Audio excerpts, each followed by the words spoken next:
पड़ोसियों का राशन। उमा और विजय अधेड़ उम्र में हैं। उमा और विजय अपनी जिंदगी में मस्त रहते हैं और किसी से कोई मतलब नहीं रखते। वीर, उमा का बेटा, सुबह पहले अपनी दुकान चला जाता है और अंकिता घर के कामों में लग जाती है। एक रोज विजय उमा से कहता है, बहुत ठंड हो रही है, चलो बाहर चलकर बैठते हैं। धूप में हाथ पैर खुलेंगे और तुम्हारे घुटनों के दर्द में भी राहत मिलेगा। नहीं नहीं नहीं, धूप में मेरे सिर में दर्द हो जाता है, मैं अपने कमरे में ही ठीक हूँ। क्या कमरे में ठीक हूँ? 10 तरह के मलहम और तेल लगाने में तुम्हें अच्छा लगता है क्या? D3 मिलता है धूप से, और धूप तो हर आदमी को खानी चाहिए। पीट करके बैठ जाना, धूप में कोई सिर नहीं दुखेगा, उल्टा तुम जवान बन जाओगी। इस उम्र में जवान बनकर करना ही क्या है, बस भगवान चलते फिरते ले जाए। कुछ भी कहती रहती हो वीर की माँ, चलो भी अब। विजय और उमा धूप सेकने लगते हैं। आसपास के लोग उमा और विजय के पास आकर बातें करने लगते हैं। कैसे हो विजय भैया? ठीक ही हूँ, तुम अपना बताओ, क्या हाल चाल है? घर में सब सही है ना? क्या बताऊं, बहू मायके चली गई है और घर वाली से काम नहीं होता। सुबह से कुछ नहीं खाया। इतने झाड़े में भूखे हो भाई साहब आप? क्या करूं भाभी, आप ही बताओ। बाहर के खाने से मेरा पेट खराब हो जाता है, इससे अच्छा है कि भूखा ही रहूं। भूखे रहना भी इस बुढ़ापे में अच्छा नहीं है। मेरी बहू तो कहीं जाती ही नहीं। अंकिता जैसी बहू पाकर हम और हमारा बेटा धन्य हो गए हैं। हाँ भाभी जी, वो तो दिख ही रहा है। 2 दिन का बोल कर गई थी और आज चौथा दिन है, ऐसे कैसे चलेगा? मेरा बेटा बहू से कुछ कहता ही नहीं। हरीश को कुछ महक आती है, वो अपना नाक सिकुड़ने लगता है और कहता है, घी के बने सीरे की खुशबू आ रही है भाभी। हाँ मेरी बहू बना रही है। आज इन्हें खाने का मन हो गया था, वो भी पापड़ के साथ। मुझे पापड़ के साथ सीरा बहुत पसंद है। मुझे भी बहुत पसंद है। हरीश का बोलते बोलते ही मुंह लपलपाने लगता है। अंकिता सीरा लाकर विजय को देती है तो उमा कहती है, बहू भैया के लिए भी लेकर आओ ना, और भाभी जी के लिए थोड़ा पैक भी कर दो। जी लाती हूँ। अंकिता लाकर देती है। हरीश मुंह मोड़ मोड़ कर खाता है और ले जाने का पैक भी करवा लेता है। विजय हरीश से कहता है, भाई इतनी क्यों चिंता करता है? जब तक तेरी बहू नहीं आती तू यहीं नाश्ता कर लिया कर। आपने तो मेरी टेंशन ही दूर कर दी। चलता हूँ भाभी जी। हरीश चला जाता है। इधर सुबह का खाना खत्म नहीं होता कि बेचारी अंकिता को दोपहर के खाने की टेंशन हो जाती है। मटर पनीर और कुलचा बना लेती हूँ, साथ में चावल और तड़का। रात तक का खाना हो जाएगा। बहुत दिन हो गए मूवी नहीं गई वीर के साथ, मूवी चली जाऊंगी। अंकिता खाना पीना बनाकर रख लेती है। दोपहर में जब वीर खाना खाने को आता है, अंकिता उससे कहती है, शाम को हम लोग मूवी चलेंगे, तुम जल्दी घर आ जाना। हाँ क्या बात है, आज मेरी मैडम को मेरे लिए वक्त कैसे मिल गया? वरना जब देखो घर के काम और रसोई में ही तुम्हारा दिन निकल जाता है। आज मिल गया ना, अब खुश हो जाओ।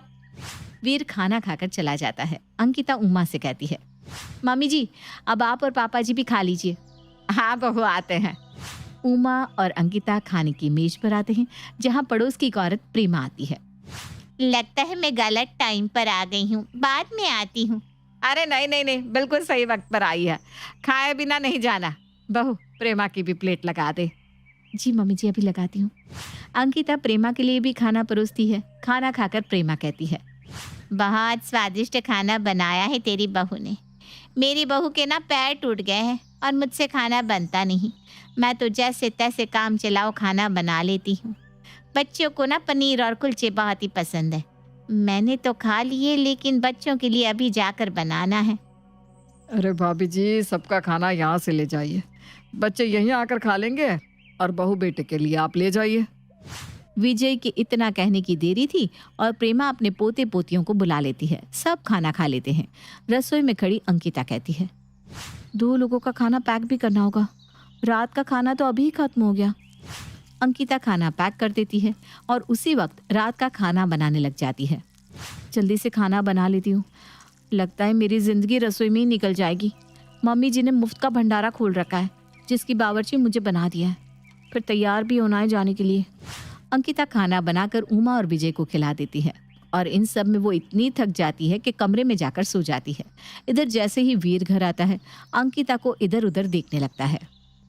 अंकिता कहाँ हो? जल्दी से तैयार हो जाओ, हम पहले ही लेट हो चुके हैं मूवी के लिए। चलो खाना बाहर खा लेंगे। अंकिता कहीं नहीं दिखती। वीर अपने कमरे में जाता है और देखता है कि अंकिता तो सो गई है। उसे सोया देखकर वीर को गुस्सा आने लगता है। जब देखो घर के काम और रसोई में लगी रहती है, मेरे लिए कभी इसके पास वक्त ही नहीं होता। वीर टिकट फाड़कर भूखी ही सो जाता है। अगली सुबह अंकिता उठते ही रसोई में लग जाती है। 2 लोगों का ज्यादा खाना बनाना होगा। नहीं 4-5 लोगों का ही बना लेती हूँ। पता नहीं मम्मी जी को किसको बिठा लेना है खाने को। अंकिता खाना बनाकर परोसती है, लेकिन वीर बिना खाए ही जाने लगता है। विजय उसे रोकते हुए कहता है, अरे बेटा, भूखे पेट घर से नहीं जाना चाहिए। इतने में ही हरीश वहां आ जाता है। भाभी जी, आलू के पराठे की खुशबू दूर तक आ रही है। समझ में आ गया कि नाश्ता तैयार हो गया है, इसलिए चला आया। हाँ ठीक किया भाई साहब आपने। वीर, मैं तुम्हारे घर खाने आया हूँ और तुम भूखे जा रहे हो। चलो आज हम साथ बैठकर खाना खाते हैं। जी। पड़ोसी की बात सुनकर वीर बैठ जाता है और इतने में ही प्रेमा के पोता पोती भी वहां आ जाते हैं।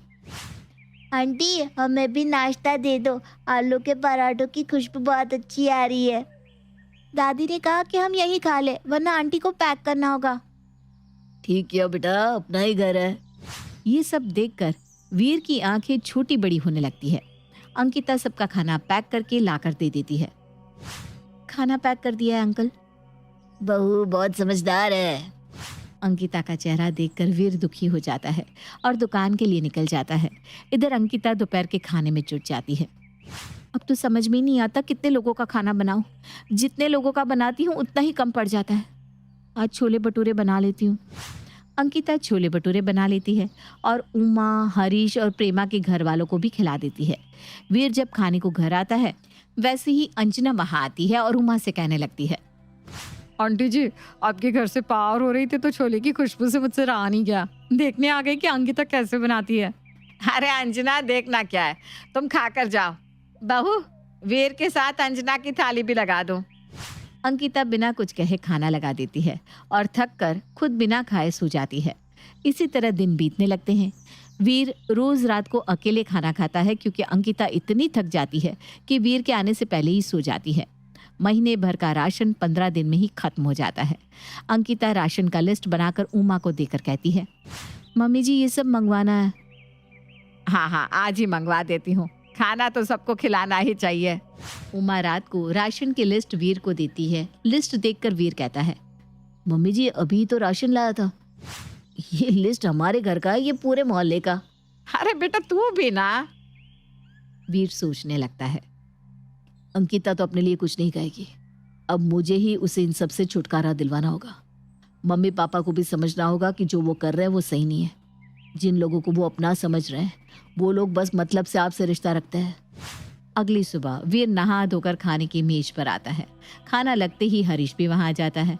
हरीश आराम से खाना खा लेता है और जाने लगता है। तभी वीर उसे रोककर उसके हाथों में एक बिल पकड़ाकर कहता है, चाचा जी, ये आपका बिल। आपने अब तक जो खाया है पिछले 15 दिन का, ये नाश्ते का बिल है। दोपहर में आओगे तो दोपहर का अलग से दूंगा। हरीश की आंखें बड़ी बड़ी हो जाती है। वो उमा और विजय की ओर देखने लगता है। ये इतना महंगा? इतना ही पैसा देना था तो मैं बाजार से ना खा लेता। हरीश वहां से चला जाता है और दोपहर को नहीं आता। दोपहर में प्रेमा अपने पोते पोती के साथ वहां आती है और खाना खा लेती है। वीर उसके हाथों में भी खाने का बिल पकड़ा देता है। आंटी जी, रात को इसका हिसाब कर देना। बिल? कौन सा बिल? मैं तो पड़ोसी समझकर खा रही थी। आंटी जी, अंकिता को अपनी बहू समझकर ही पैसे दे दो। मैं भी तो आपकी बेटी की तरह ही हूँ। राशन तो कोई मुफ्त में नहीं आता, उसके पैसे तो लगते हैं ना। आप उतना ही दे देना। प्रेमा वहां से चली जाती है। वीर सभी पड़ोसियों को उनके बिल पकड़ा पकड़ा कर पैसे देने को कह देता है। रात को सभी पड़ोसी जो जो अब तक विजय के घर में खाते थे, अपना अपना बिल लेकर आ जाते हैं और उमा और विजय से कहते हैं, 1-1 रुपए का हिसाब कौन रखता है, वो भी अपनों में? मैं तो अपनापन देख कर आ गई थी। एक वक्त का मैं 400 दूंगा तो मैं बाहर नहीं खा लूंगा। मेरे पोते पोती के खानों की भी गिनती कर ली भाई, बोलो। पड़ोसियों की बातें सुनकर विजय और उमा की आंखें खुल जाती है। बाजार में आपको घर जैसा स्वाद और खाना नहीं मिलेगा, और इतने कम दाम में तो कुछ नहीं मिलता। हमारे घर का राशन से दुगना आपको खिलाने में राशन चला गया। मेरी बहू ने बिना कुछ कहे इतना बनाकर खिलाया, लेकिन आप लोगों ने 2 मिनट में ही अपनी जात दिखा दी। बहुत अच्छा किया, हमें नहीं चाहिए कोई पैसे। सब अपने अपने घर चले जाते हैं और अब से विजय के घर पे फ्री का भंडारा बंद हो जाता है और अंकिता अपना वक्त वीर को देने लगती है।